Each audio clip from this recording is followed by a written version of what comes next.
ஐயா reverence Samuel Bakkiyanathan அவர்களுடைய நினைவிடத்தில் நான் நின்று கொண்டிருக்கின்றேன்.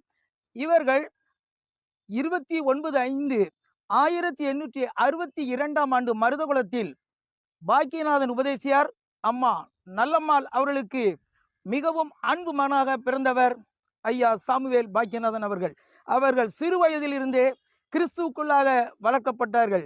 இந்த சூழ்நிலையில் ஒரு நாள் அந்த ஐஎம்எஸ் இயக்கமானது 1903 ஆரம்பிக்கப்பட்டது. அந்த நேரத்தில் இந்த தோர்னக்கல், ஆந்திர மாநிலத்தில் உள்ள தோர்னக்கல் என்ற பகுதிக்கு யார் ஊழியத்திற்கு போவாங்க அப்படின்னு மிகவும் ஒரு கடினமான சூழ்நிலை, குழப்பமான சூழ்நிலை. காரணம் என்னவென்றால், இந்த ஆந்திர மாநிலத்தில் உள்ள இந்த தோர்னக்கல் பகுதி பகலில் அதிகமாக வெயிலும் வெப்பமும் அதிகமாக இருக்கும். அதுவும் இல்லாமல் இரவு நேரம் திருடர்களுடைய அதிகமான தொந்தரவுகள் அதிகமாக இருக்கும்.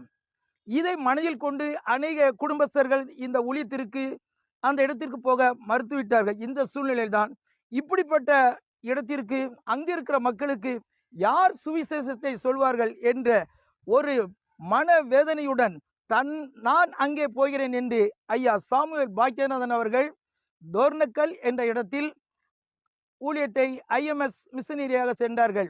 மிகவும் இதில் சிறப்பு என்னவென்றால், முதலாக ஐஎம்எஸ் மிஷனரி அந்த இயக்கத்தில் முதல் மிஷனரி ஐயா சாமுவேல் பாக்கியநாதன் அவர்கள்.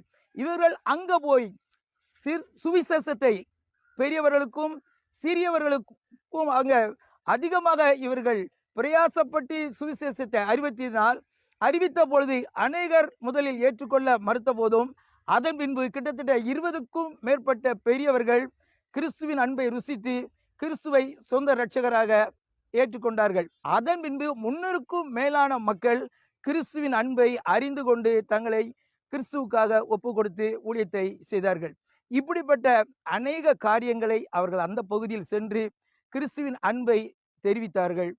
அதன் மூலமாக அவர் அதிகமாக ஊழியங்களை செய்து அநேக காரியங்களை அவர்கள் செய்தாலும் கிட்டத்தட்ட அவர் அதன் பின்பு கொஞ்சம் உடல்நிலையில் வயது ஆன பிறகு அதன் பின்பு திருநெல்வேலி மாவட்டத்திற்கு அவர்கள் இங்கே வந்துவிட்டார்கள்.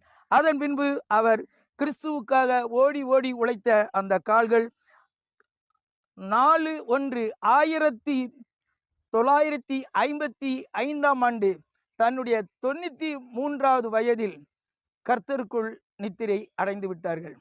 ஆசீர்வதியும் கர்த்தரே என்ற பாடலை எழுதியவரும் ஐயா ரெவரன்ட் சாமுவேல் பாக்கியநாதன் அவர்கள்தான்.